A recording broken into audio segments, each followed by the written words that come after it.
हाथी और उसके दोस्तों की कहानी।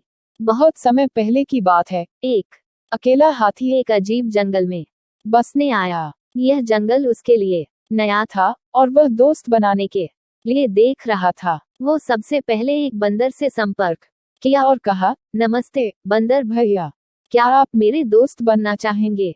कोट बंदर ने कहा, तुम मेरी तरह झूल नहीं सकते क्योंकि तुम बहुत बड़े हो, इसलिए मैं तुम्हारा दोस्त नहीं बन सकता। इसके बाद हाथी एक खरगोश के पास गया और वही सवाल पूछा। खरगोश ने कहा, तुम मेरे बिल में फिट होने के लिए बहुत बड़े हो, इसलिए मैं तुम्हारा दोस्त नहीं बन सकता। फिर हाथी तालाब में रहने वाले मेढक के पास गया और वही सवाल पूछा। मेढक ने उसे जवाब दिया, तुम मेरे जितना ऊंची कूदने के लिए बहुत भारी हो, इसलिए मैं तुम्हारा दोस्त नहीं बन सकता। अब हाथी वास्तव में उदास था क्योंकि वह बहुत कोशिशों के बावजूद दोस्त नहीं बना सका।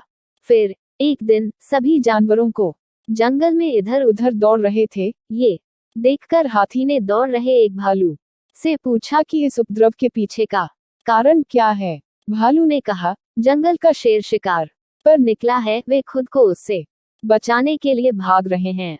ऐसे में हाथी शेर के पास गया और कहा कि कृपया इन निर्दोष लोगों को चोट ना पहुंचाओ, कृपया उन्हें अकेला छोड़ दें। शेर ने उसका मजाक उड़ाया और हाथी को एक तरफ चले जाने को कहा। तभी हाथी को गुस्सा आ गया और उसने शेर को उसकी सारी ताकत लगाकर धक्का दे दिया, जिससे वह घायल हो गया और वहां से भाग खड़ा हुआ। अब बाकी सभी जानवर धीरे धीरे बाहर आ गए और शेर की हार को लेकर आनंदित होने लगे। वे हाथी के पास गए और उससे कहा, तुम्हारा आकार एकदम सही है हमारा दोस्त बनने के लिए। सीख, इस कहानी से हमें ये सीख मिलती है कि एक व्यक्ति का आकार उनके मूल्य का निर्धारण नहीं। सेक्स, आलू, अंडे और कॉफी बीन्स की कहानी। एक लड़का था जिसका नाम जॉन था और वो काफी उदास था।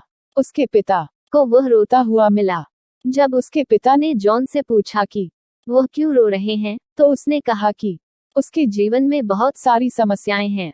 उसके पिता बस मुस्कुराए और उसे एक आलू, एक अंडा और कुछ कॉफी बीन्स लाने को कहा। उसने उन्हें 3 कटोरे में रखा। फिर उन्होंने जॉन से उनकी बनावट को महसूस करने के लिए कहा और फिर उन्होंने प्रत्येक कटोरी में पानी भर देने का निर्देश दिया।